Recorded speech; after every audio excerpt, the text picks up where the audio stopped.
wonder, how is it that people are growing at a faster pace than me? What is it that they're doing that you're not?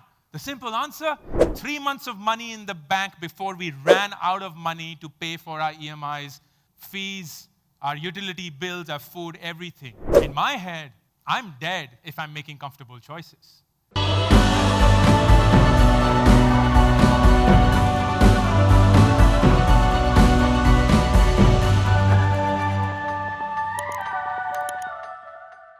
Every product, every service, every engagement, every relationship that we have in life right now is almost always designed for just one thing and one thing alone: our comfort.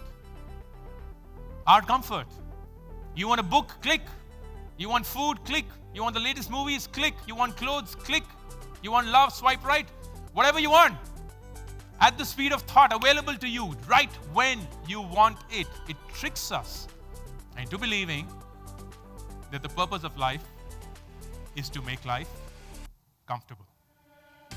It tricks us into believing that the purpose of life is to make life comfortable, when ironically, when you look at people who you would want to be, that you're inspired by, that you look up to, you will see that on a daily basis, they are picking up the path of maximum resistance.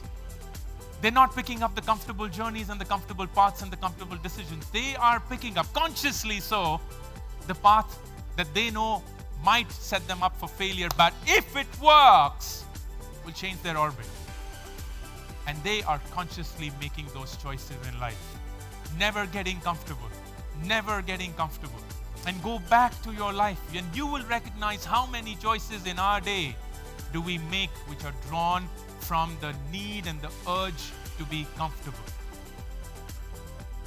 You are in a job, in a profession, in whatever it is that you do, you're getting good at it and you want to stay in that because it works for you. You send an email, job's done. You pick up the phone, job's done. You speak to people, job's done. You love that.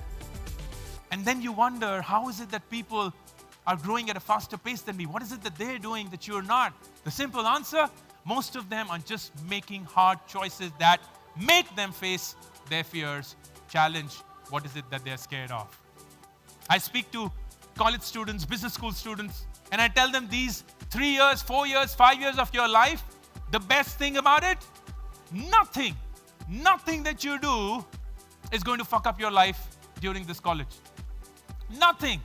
You can actually go ahead and make all the mistakes that you want in life and nothing is going to set you up for failure.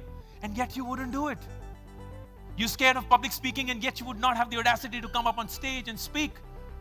You're scared of approaching strangers, sending cold emails out, and never would you try to do that even once.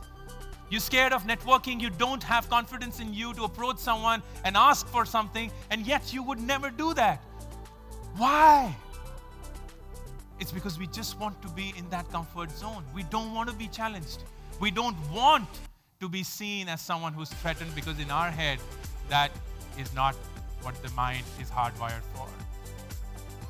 In my head, I'm dead if I'm making comfortable choices. I'm just dead making comfortable choices. I remember last year, and Ruchi knows this very well, when COVID struck, and not a lot of people know this because it's frankly not even necessary for you to, all my wealth is attached to nearby equity. I don't have anything in hand, cash, that I can just dispense and live my life. So when I stepped down as the nearby CEO, people were like, what are you even doing? This is when the company's become profitable. Now you get to reap the benefits of what you've done for the last 9 years, and this is the point that you want to leave? And I was like, yeah, because I think I've done my bit. But it wasn't that I had shitloads of money waiting for me that I could just spend in a pool or golfing and just living my life in a happy way. We had to make shit work. And last year when COVID struck and a large part of the corporate talks income flow that I had just went to zero, we literally had 3 months of runway. 3 months of money in the bank before we ran out of money to pay for our EMIs, our school fees, our utility bills, our food, everything. It sounds crazy, but it is true. And at that point of time, it wasn't like, oh, let's go back to a job, let's go back to the job. What I love about what we have is, we're like, you know what, fuck this shit. If we don't get anything in the next 3 months, and that's the shot we have, we're going to sell this house, make about 40, 50 lakhs because of whatever sale we happen, pay off the loans, and just move to the mountains. We're going to homeschool our kids. We're just going to become farmers. And we're just going to not care a fuck about what the world thinks we should be doing.